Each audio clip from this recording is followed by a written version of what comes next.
This is our music podcast, and we think it might be called Worst Song Ever, but that might be still in flux.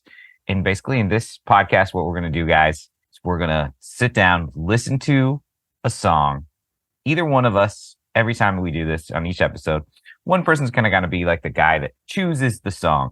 This isn't necessarily going to be like a song that we like all agree that we think stinks like before it starts, but like it's something that really stuck in somebody's craw maybe for 20 years, and then you're going to get the chance to talk about it. And let's start with some introductions, and then we'll get into the song.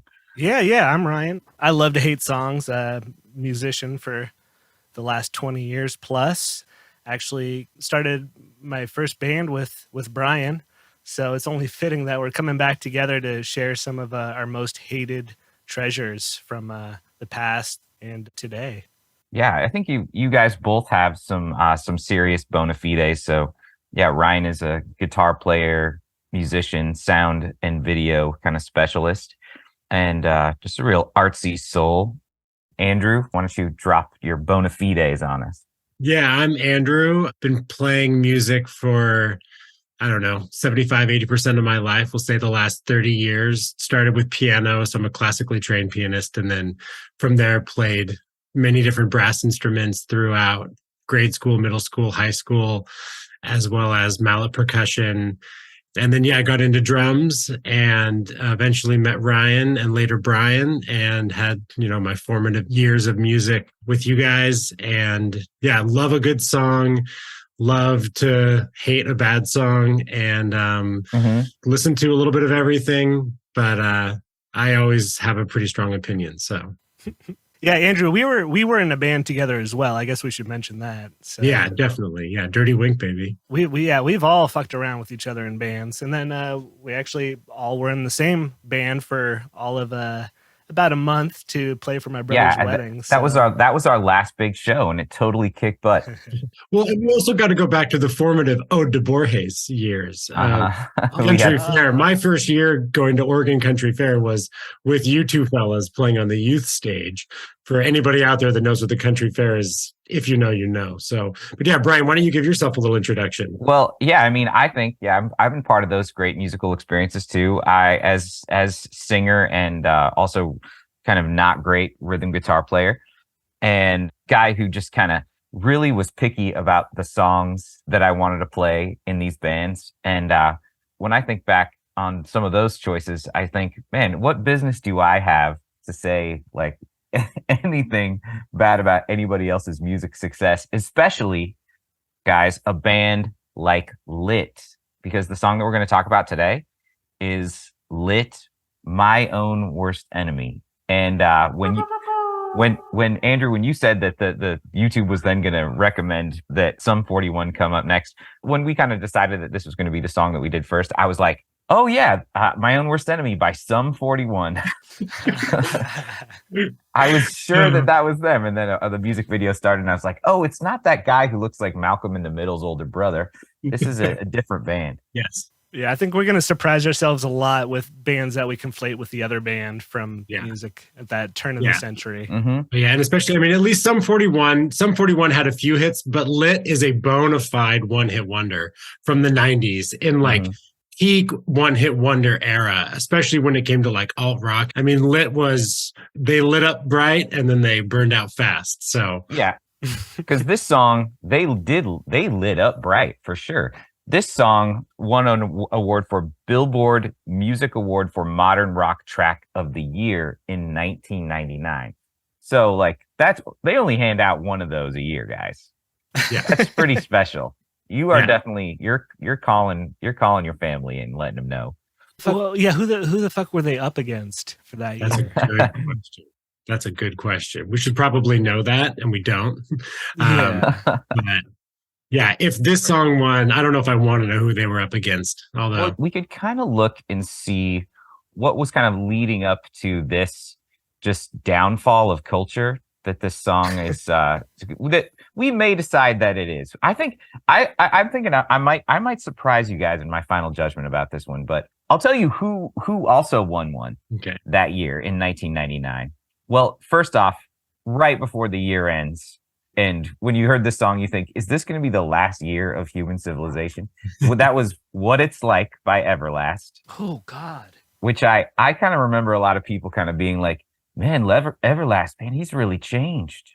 He's not jumping around anymore. He's kind of all bummed out. Yeah. He's sort of a poet. He's kind of like just a sad old man now. Every Morning by Sugar Ray was next. That was in February of 1999. And that was a true chart topper. Yeah. Yes. Chart chopper. A chart topper. and then Sugar Ray, yeah, Every Morning, that was March 6th.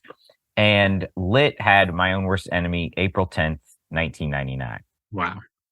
Okay, but you know what I'm seeing here? I'm seeing down at number 17 on the Billboard year-end Hot 100 Singles in 1999. Creed higher. I am surprised it was not right up there at the top. Not Lou Bega. Mambo number 5? Holy shit. Man, 1999 was a great year. For one-hit wonders. Smash Mouth All-Star. Come on. That invaded everybody's lives for most of that year. Brian, don't foreshadow future episodes too much.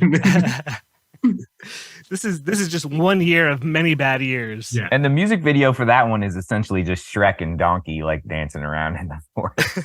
Yeah. That was the Shrek song. Yeah. Oh. Yeah. You know what song has to be bad to make you hate Shrek? Because Shrek is a good movie. Yeah. That's a different podcast.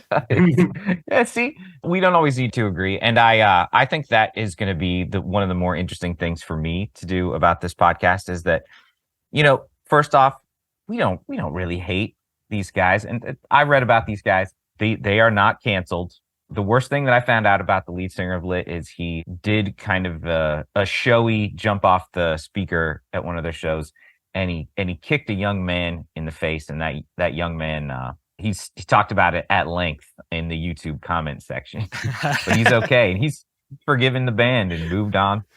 That's just a show gaffe. Honestly, that's a pretty good track record for these boys. Oh, dude, getting a big SoCal airwalk in the face when you're trying to enjoy Lit, man, that would be rough. With those shoes with the cool spider web on it. Dude, I mean, this guy, this band had a their fashion choices in the music video are kind of like a very evocative of like a certain white boy look at the time, right? it kind of had almost ska flavor for me. Some of like, the bowler shoes. I mean, I guess the whole bowling theme. Yeah. Did you guys notice on the back of their shirts they had Moe's bail bonds hand stitched on it?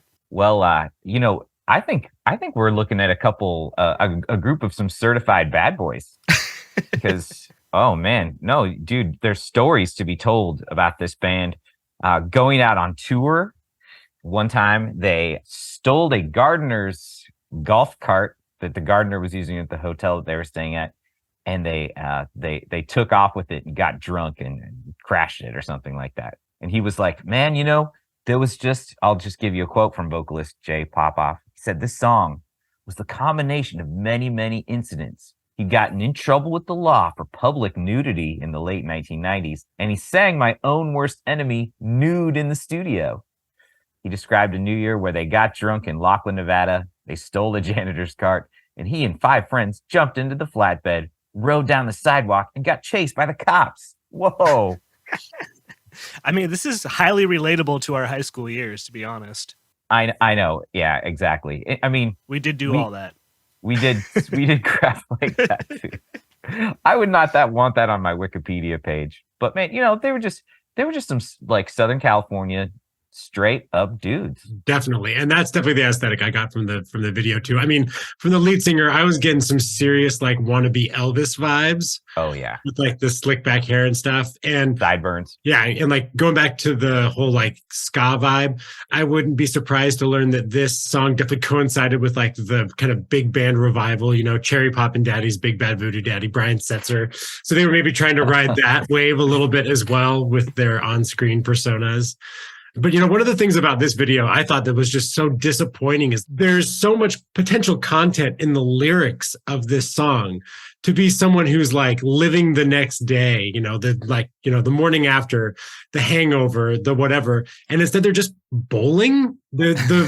I felt like the music video was way too PG for what could have definitely been a great story that could have actually like supported the song. And instead I just thought it's absolutely nothing. There's zero incident in the music video. If you look at the lyrics, it's about a guy we've got crash cart on the front yard, blacked out drunk, like definitely drunk driving. Mm-hmm.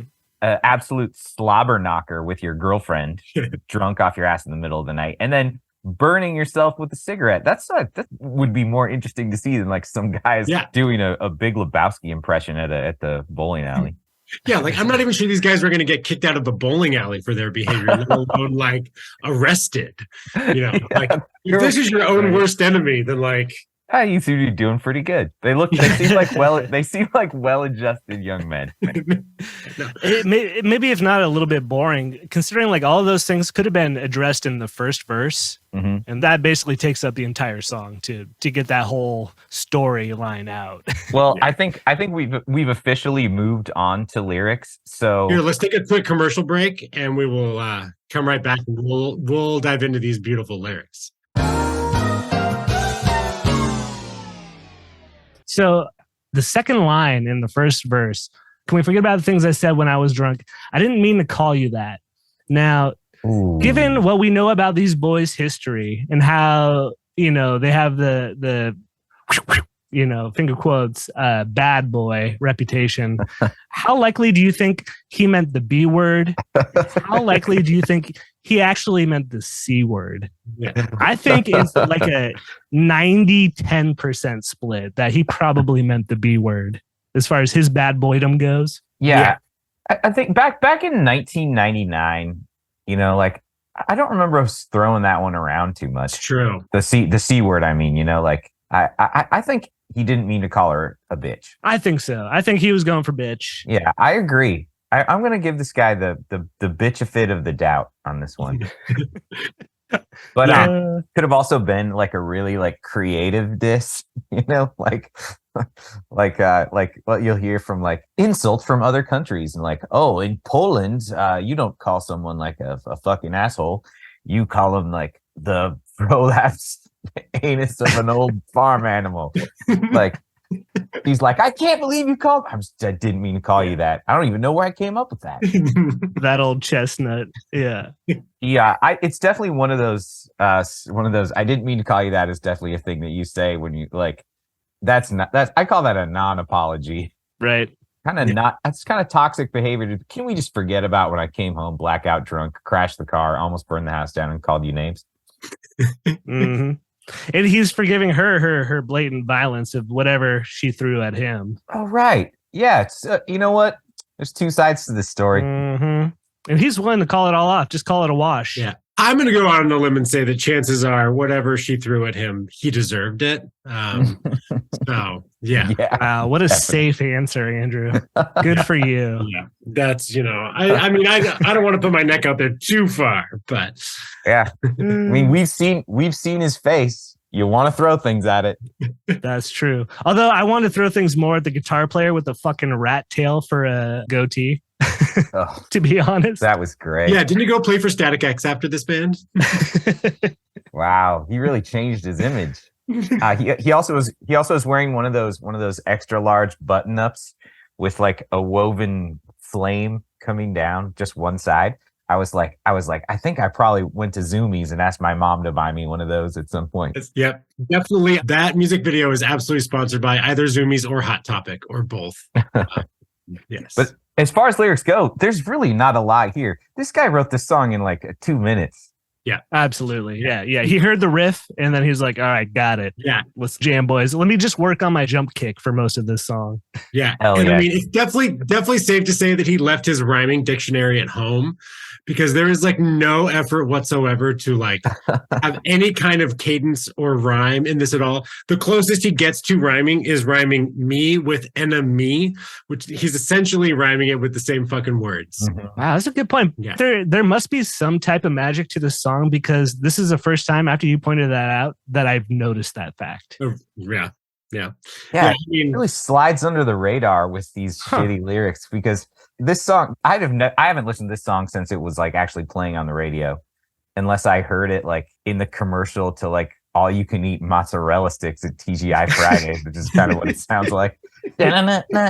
Oh, just this week, TGI Fridays. And so what? But Your own worst enemy. whenever I talk, that's a fact. Your butthole's worst enemy. That's another night that you'll wake up the next day and be like, oh, I shouldn't have done all that. Like things I ate when I was drunk. Yeah, like I was able to just to completely recall them like almost word for word. Yeah. So there's some kind of magic going on here. I think this guy he obviously blew his creative wad on this one. But it's still and what a huge cachet that was. Yeah. His 2 verses and a fucking chorus. Can I just say right now, like, I'm sorry to this band. Like, I kind of love you, but I'm going to keep talking shit. Yeah. I'm sure that they're still getting residuals. So, like, I mean, I still hear this song 3 or 4 times a year, and I don't listen to the radio. I never listen to the radio, but like, I'll hear this song in the background, like streaming down from the heavens when I'm shopping in Safeway. Oh yeah. Like, this is one of those songs. It's like people still know it. It'll come on at a party and everyone still sings along to it because it's that thing where the lyrics are stated so clearly. You can absolutely understand everything that the guy is saying the first time that you hear the song. So people love to sing along with songs like that. Like, that's definitely one of the draws, and a really common thing that I found in the 90s a lot, especially with big hits, was the ability to like actually understand what people were saying. And unfortunately, a lot of the time, I mean, that doesn't necessarily lend a lot to the artistic creativity of the artist itself, but for the just for the pure emotion and joy of the catchiness of the song, it definitely lends itself to becoming an earworm where you're just never going to be able to get rid of it. 100% surface level earworm. Yeah. But that brings me to my second question of these lyrics. Now, it makes sense when you just hear it passing you by and you're having a good time drinking your Zima with your fucking bowling shoes on. But I came in through the window last night. That's a total, I snuck into my girlfriend's bedroom. Her parents didn't notice or whatever. And you're long gone. So he's a total creep. And she's gone. He's just sleeping in some stranger's fucking house. Mom and dad might still be downstairs. Unbeknownst to them, there's this fucking dude, fully clothed, still in their daughter's bed. Yeah. Like, that sort of gives me creeper vibes.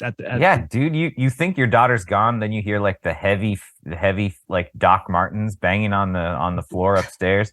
You hear the rattle of a wallet chain swinging and then you see this dude with this kind of greaser style hair, and he's probably got a dirty I like to call them white tank tops now, but that's not what we called them in 1999. And that would have been a terrifying situation. Yeah, dude, smells like cigarettes. Disgusting, dude. Oh god, yeah. There's a truth behind the truth. Yeah, I mean, I feel like this conversation is quickly turning into like a true crime podcast. There's some like evil motive back behind this. I mean, also just the contradiction of, 2 lines before saying, I'm sleeping with my clothes on, I came in through the window and you're gone. Right before that, he can't remember why his car is in the front yard, but he remembers climbing up and coming in the window and the person being gone. So like, are you blackout drunk or are you not? Pick a lane, literally. Like, he can't make up his mind. He's just, I guess he picked it because those lines rhyme so easily together. I think we're dealing here with the classic Lovecraftian unreliable narrator. Yeah. Okay. Yeah, I can get down with that. But I mean, I think we've said pretty much all there is to say about these really paltry surface level lyrics. But there's one lyric that I personally enjoyed because at the time in 1999, Futurama was a show that I would watch on Sunday nights. And their Nixon character that they had on that show would always say, "Aru." And that's the last thing that he is repeating at the very end in the outro. Aru. And it just makes me think of that Nixon head in the jar character. Oh man, yeah, that is a wonderful meme we need to mash up right now, bro. That's that's next on the list. I love it. Yeah. And if this ends up becoming a bit of a bummer, edit this part out. But so the unfortunately, I'm not laughing at this. I'm just laughing at myself for like being like, oh, I'm gonna make fun of this band. And then I read a little bit more about it, and I was like, oh. Was that the drummer unfortunately passed away in like 2010 or something like that. and they still tour, and they haven't really changed anything about their style. But what did you think of the drums? Can you pass that guy a compliment from beyond the grave? Yeah, I mean, so, and it's funny because something that sticks with me about this drummer, I was obsessed. So if you notice in the video, he's playing, it's Orange County Drums and Percussion. It's got this really noticeable badge on the bass drum head, OCDP. And that's like it's this small drum maker out of California. And like all of the best punk and rock drummers of that era were playing these drums. So they were crazy custom. They had like huge shells on them, like 40 ply shells on a snare, which is just crazy. Most snares are like 8 ply of wood, and these were like 40 ply. They were like multiple inches thick. They were loud. This is what Travis Barker from Blink-182 and Chad Sexton from 311 and all these drummers that I really loved back in the day, they all played those drums. And so instantly I'm like, sweet. But then like the drums in that song, there's nothing special at all. He does the same thing over and over again. It's like listening to an Everclear song. It's like the same beat. Mm-hmm. There's nothing creative about it, in my opinion. I mean, it's not bad, but it's, I'm sure that it's him in the studio with some producer being like, no, you can't do a fill there. No, stop it. Yes, okay, you can hit one cymbal right there. That's all right. So like, he is, he's confined to the producer's box, so to say. I mean, the drums and the guitar do a good job. Like the band, musically, they're tight enough together that the song hits okay. I mean, it definitely like, it's got some punch and it's got some feel to it. So it's very simple, but I don't hate on it like musically that much. My level of disdain really comes down to the lyrics on this one. So yeah, because I think the drums sounded totally serviceable. Like, I mean, the whole idea I think with these TRL songs was that like nothing's going to distract you from getting that earworm in your head and being able to repeat the lyrics. Mm-hmm. Nobody's noodling. Everybody is lockstep with each other. It's a very tight production, guitars, bass, and drums. And it's all about as surface level as the lyrics were. Live, they probably do like a Fish kind of thing where they like drag the song out 24 minutes long and just really get into it and explore the space. Absolutely. Like Blind Melon, they're getting very psychedelic on the jam. Mm-hmm. I'm sure. But okay, think about this though, with the guitar. I couldn't tell you what guitar he was playing. I don't even know if they like showed the actual guitar. If I just went up to a random group of people and I was like, what song is this? Da da da da da da da da da da da da da da da, they would probably guess it. And like that is an accomplishment as a guitarist, even though he's doing very simple octaves, just like the most simple guitar riff ever, where you just, you double up what the bass is doing and it's nothing special. But I think because it's so simple, it really hooked people. People like still know that riff. As soon as that riff comes on, you know what you're about to get into. Yeah. Yeah, they knew what they were doing. I mean, I think they probably got some studio guidance, but everything just kind of lends itself to be like, this is going to be, oh God, how long was the song? 3 minutes and 11 seconds was the music video, but there's like 10 seconds of pre-roll of the guys getting out of the car. So it's about 3 minutes. 3:11, bro. Yeah, it's just the right amount of time for just like, okay, here we go. A little bit of this, a little bit of that. All right, on to your Sum 41. And there's no solo. God bless him. There's no fucking solo, and that makes me kind of happy. Yeah, well, yeah, there is a solo, but the bridge. It's a theme. There's no bridge, but there is a guitar. There's an overdubbed guitar that's like, it just kind of like steps up a couple notes, and it leads into the last chorus. But there's no bridge. Like, I really feel like a song like this could benefit from a good bridge. I love a good bridge. Just to like mix up the hook a little bit. Yeah, I mean, it's as simple as it gets. It's a short intro, and then it's verse, chorus, bridge slash solo, and then chorus again. And then in the outro, they repeat the second verse over the part. Mm-hmm. So, I mean, it's formulaic, but I mean, there's nothing wrong with that. I'm never gonna hate on a. Because, I mean, it's just such a tried and true formula that it works. Are we just coming around to liking the song now? No. I mean, this is 1999. I was definitely in a band at this time. I was in like one of my first bands, and especially for the 5+ years after this song, when it was still on pretty heavy rotation, this song being a one-hit wonder it wasn't a one-hit wonder that was around for a month. Like I still hear it in the grocery store today. It totally has staying power for sure. Yeah. And so that's probably part of it for me, is like I was in all these bands making what I believe still today was better music than this. And it was probably just like, how the fuck did these guys, they're getting laid, they got all this money, they getting free instruments and all this kind of stuff. And like, I'm 15 years old and in a band that I think is probably better. And they just, yeah. So I'm sure that there is a tinge of jealousy in my resentment, but like, I mean, whatever. Yeah, Brian, this is when you and I were in a funk band together. Yeah.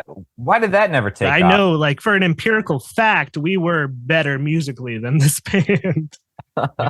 It's true, but we didn't have the polish. Mm-hmm. We were all just I think we did like to noodle in that band and like to just basically do fun sets where you just like get to just really just rock out and just like get to just get into a song. And some of our songs were like 7 minutes long, I saw.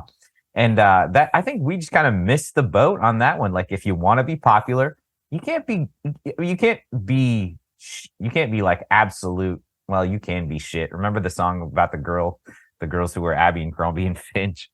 Like these guys are better than them. Absolutely. But I think the lesson here is if you want to be very popular, you need to write to your audience. You need to be concise, and it doesn't have to be a fucking work of art. It just has to be serviceable. Yep. Yeah. And this song also does just capture like the zeitgeist, like just the general mood of the time. Yes. Yeah. Just like, I'm amazed that it's not on like the American Pie soundtrack. This song actually didn't make it into any official movie soundtracks. It's been in a couple movies, but then didn't make the official soundtrack. So these guys kind of got screwed a couple times by Hollywood. Yeah. Interesting. It's kind of that lowest common denominator type music is what it feels like to me, Yeah. And I mean, the cynic in me wants to just like one of the things I picture when I hear this song is just like these guys look like they're shitty frat guys. Yeah. I can just picture this song playing in the background of a frat party while some asshole is like putting something in a drink that he's about to give someone else, yeah. I can definitely see someone talking about Stifler's mom like while this song is playing in the background for sure. Pale ale, bro. So really, it's that's a guilt by association kind of deal. That was not really a fault of theirs. It was the assholes who were listening to them. Yeah, but they did nothing to be original. Fair enough. We're kind of already getting into it here, guys, but this is our penultimate segment of the show where we do judgments. Okay, so the judgments are for this one. I'm going to throw these out here, and we can keep or toss. But my original idea was this lit or was it shit? And I think I talked myself out of that one, and I found these maybe not that creative, but slightly better ones than that. So with this song, would you put it on? This is a song that you would actually play, like in a car, maybe when you're working out, maybe when you are eating some mozzarella sticks. Would you leave it on? And that is like, it comes on, like I'll leave it on, like it's like it's inoffensive enough. It's not really bugging me. Or do you just go right over and just turn it off? Turn that crap off. Punching the stereo of your car. So Andrew, you go first. Yeah. I mean, I turn it off every time. I've definitely hit this surfing on the radio dial before, and I keep moving right along. But even with that, no matter how quickly I turn the dial, 7 hours later, it will still be playing in my head, and I will go to sleep with it playing in my head. So the CIA is aware of the power that this song could have if you leave it on enough. It's like that Josie and the Pussycats movie. You know how there's like these subliminal messages like playing underneath the music. That's exactly what it is. Like it's Like how like Josie and the Pussycats would like splice like one frame of porn like into their music videos. So you would get it to your brain, but you wouldn't actually see it on the screen. I think that was Fight Club. Right? Oh yeah, I think that's Fight Club. It's still 1999, something around. So Ryan, either way, it made me cry. So I think, thanks to my goldfish-like memory, I'm just going to use my own rubric for this one. Okay. If this song came through my window, I would invoke my stand your ground rights and shoot it in the face. Oh, wow. That is a harsh judgment. Okay. I fucking hate this song, bro. I'm sorry. I always did, always will. With the courage of his conviction. I like the guys as human beings. They sound like some pretty righteous dudes who I wouldn't mind going bowling with, but I'm not about to ever put this song on, ever. Yeah, I think I'm going to turn it off. I think I'm going to let him. I think I'm going to let the song walk away and maybe file a restraining order against it. So, but Ryan, maybe some of these YouTube comments are going to change your mind and melt your ice cold heart, dude. Just prepare to cry. All right, let me have them. I'll just start off with a couple easy ones. This song was in every late 90s and early 2000s teen movie. LOL. Soundtrack of my young life. Haha. I like that. That person's just like, hey, it was there. It was all over the place. Yeah, except for they're wrong because it wasn't in any movies. It's the only soundtrack this was on was for that person's life. Oh, this is like the Mandela effect of songs. It was just like, it must have been in American Pie. It must have been in Never Been Kissed. Must have been in the one with Seth Green where he's wearing the goggles. She's all that. But it wasn't. And then this guy's really kind of tugging at my heartstrings with this one. I've been my own worst enemy since I was younger. I was in high school when this song dropped, and then lived a lot of that through my 20s and some of my early 30s. In my early 40s now, song came on randomly at work yesterday and instantly made me smile. I mean, I'm still my own worst enemy, but read more, sober and smile that I've lived a great life. Oh, that was nice. Nudity shiver. Good comment. Whatever, dude. Go back to 4chan. And then there's also Elizabeth Huerta who says, I saw these guys when they're opening for Korn. Dude jumped off the stage and kicked me right in the face. No regrets. That's the best by far so far. So, but we opening for Korn. Wow, what a show! You know what? Yeah. I would listen to a full lit set if I got to see Korn in 1999. I'll be honest. That would have been a thing. God, I would have loved to have been in the green room with those two bands, just sharing some cookies and punch before the show, just eating ass left and right. Jonathan Davis probably maybe made a pass at the lead singer of this band, but who knows how that 100%. went. Yeah. So we don't always we actually don't really hate stuff really too much in our lives. We're both, I think, all three of us, caring, kind, compassionate, positive people. Try to be, at least. So let's flip it over. So is there a song that you do like that someone's about to put on, lit My Own Worst Enemy, and you're gonna go, hey, no, listen to this instead of that? Right now I'm gonna say, you know what? Let's put on some Pentangle.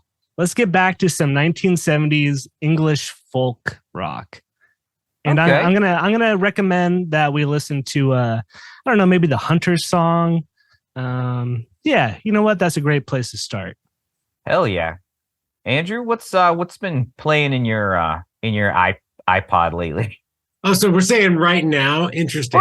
Or just any old song. Maybe you're like, hey, you know what? Maybe it's a song that you're like, this song has a similar mood, but it's way better. Yeah, I mean, if I'm going back to, I'm going to say, like, if someone's looking for some fun nostalgia and they're going to put on, they want to put on this, I'm going to say, hey, you know what? Let's put on something that I think has a little more creativity and a little more fun to it, and that really makes people dance and get up. And I'm going to put on probably like Gorillaz, something like that. So I'm going to put on like Feel Good Incorporated or Kids with Guns or something like that. And like something that's, of that same era, but that I think is like the better side of music that everyone loves. All right. 2 votes for the UK so far. Let's go, baby. Right on. Well, my one is, my brother is a piano player, and when we hang out together, sometimes he'll just like play a song. He'll be like, remember this song?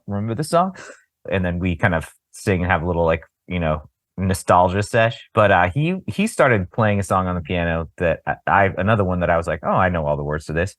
It was I Wish I Was the Moon by Nico Case, who's a great American country rock songwriter and all around badass and great songwriter, great lyricist with songs that actually tell stories that are interesting about the human condition. So yeah, I would say Nico Case, I Wish I Was the Moon. That's going to be my rec. Nice. Very nice. Damn, that's a good one.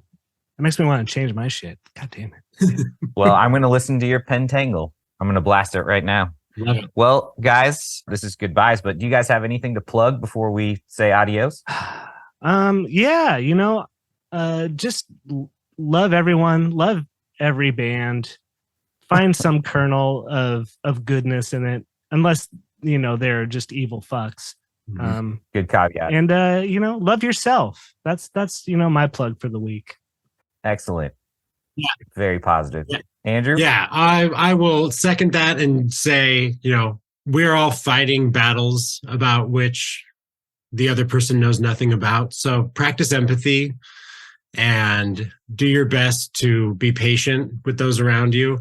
And yeah, when that song comes on that maybe you don't like those lyrics, but if you can latch on to that drum beat or that hot guitar riff, then tune out those lyrics and find the good part. Shit, Andrew, Battles. Listen to Battles. I changed my mind. Go listen to Battles right now. Okay. Battles officially changed. All right, Brian, what do you think? Well, I don't have any current projects on that I am prepared to plug, but I'll definitely stand by the general positivity. And maybe there's just at least one good thing about all these terrible songs, not the one about the Abercrombie and Fitch that I'm pretty sure there's nothing redeemable about that. All right. Well, that's the end of our podcast, and we're going to try to do it again. And I don't think we know what our next song is going to be, but we'll try to figure that out. And if anybody has any recommendations, just find us on TikTok. We're on there. So we might get an official Twitter. Who knows? We'll see how this goes. Write it down on a piece of paper, throw it down your local wishing well, and we'll take a tally at the end of the week. Yep. Whisper in a bird's ear. Yes. Send me a scroll by Raven. All right. Well, I guess that's going to do it for now. We'll catch you guys next time. We don't hate a song, but we talk about it, explore it, and learn to at least love something about it. My name is Brian. I'm out of here. I'm Andrew. I'll talk to you guys later. I'm Ryan. Adios.